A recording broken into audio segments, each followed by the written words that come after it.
folks, and welcome back to the Grumpy Gamer channel. That's it, you guessed it. This is that channel we get to see this old git talk about modern games. So it's Christmas Eve, folks.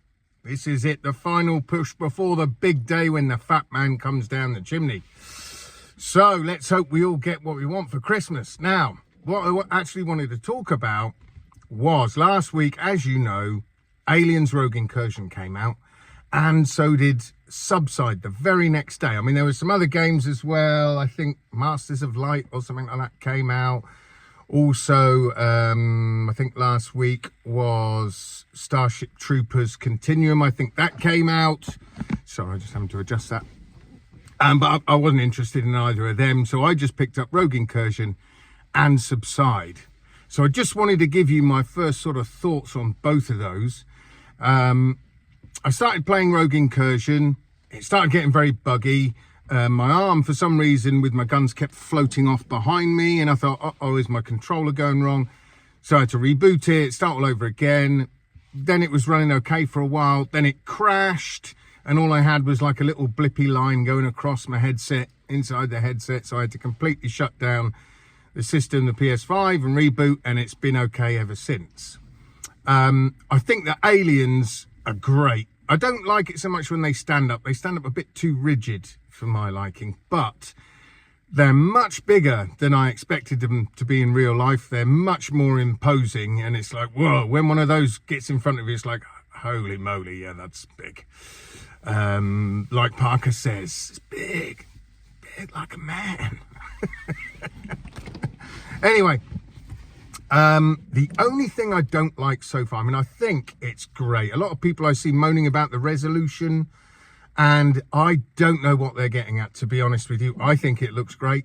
I don't see any super blurriness or anything like that with it. So that's not a problem for me.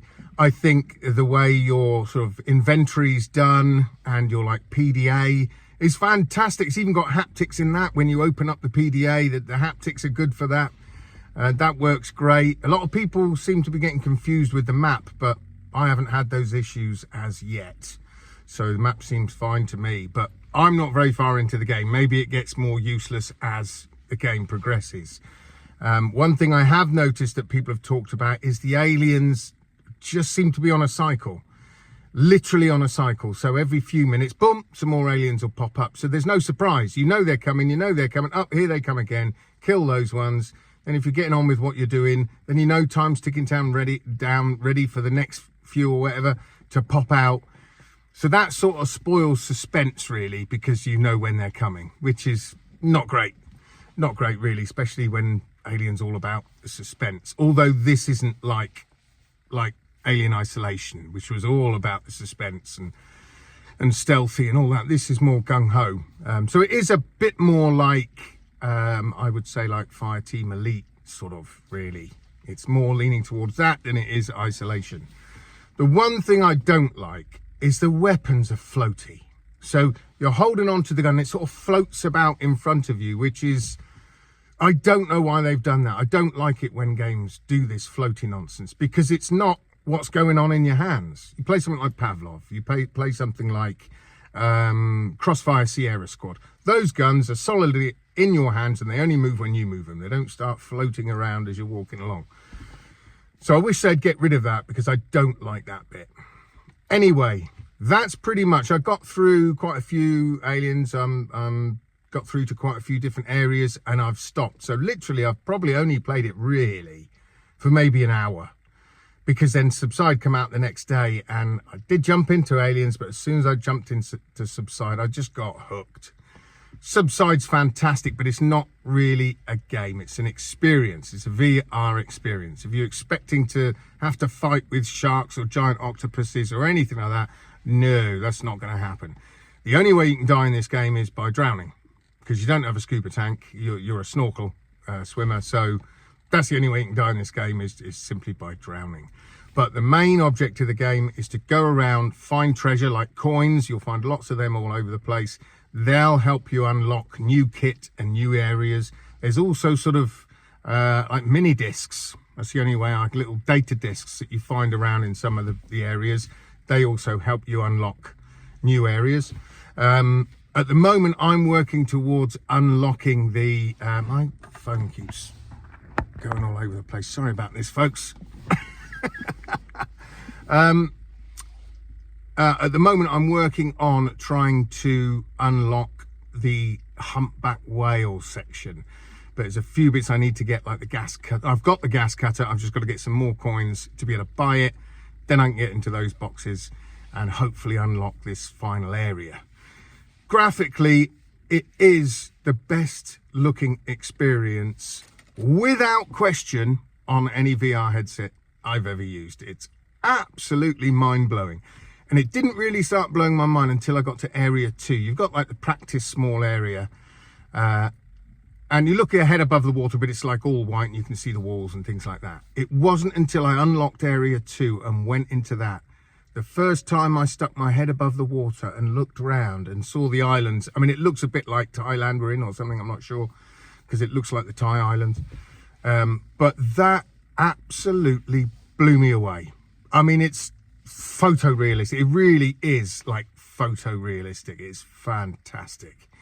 So each area just seems to get better and better. There's one with the giant white sturgeon. You go into that river section. That's gorgeous, under the water and above the water. The creatures, the fish, etc., they're just, again, photorealistic. They even react like real fish do. When you go up to like the Wells catfish, I went to touch it and it just scooted off. Now I love, you know me, I'm a massive fisherman. I love catching Wells catfish. In fact, I'll put up a picture for you of my daughter and I. We caught this one a few years back. It was a nice Wells catfish, certainly gave me a good fight. So this game is totally down for me, 100%, because I get to see, you know, my quarry up face to face in their element, if you like, you know. I've caught a lot of sharks over the years, but I've never been in the water with them. But having said that, one of my bucket list things before I get too old is to go cage diving off the south coast of Australia for the great whites. I can't wait to do that. Anyway, what else can I say about Subside? A lot of people complain that it's making them motion sick. I can understand that. Thankfully, I've only had one little bit that made me feel a bit queasy. So I can understand for some people it might make you feel a bit ill when you're swimming, but for me it's not too much of a problem. Other than that, it's just 10 out of 10 for me. It really is. For what it does, what it's trying to do, is definitely a 10 out of 10. What I'm hoping is that as the game goes along, the developer's gonna release some new areas, maybe as DLC. I don't mind if I got to pay for them. I'll happily pay for them. I'm hoping that's going to happen. I'm hoping it's not just, this is the game, that's it, and we've got to wait for the next one. I think it would be great if there was some DLC areas. So all I can do is keep my fingers crossed on that one. Now, that's it for me today, folks. I just wanted to give you an update on how I'm getting on with those two games.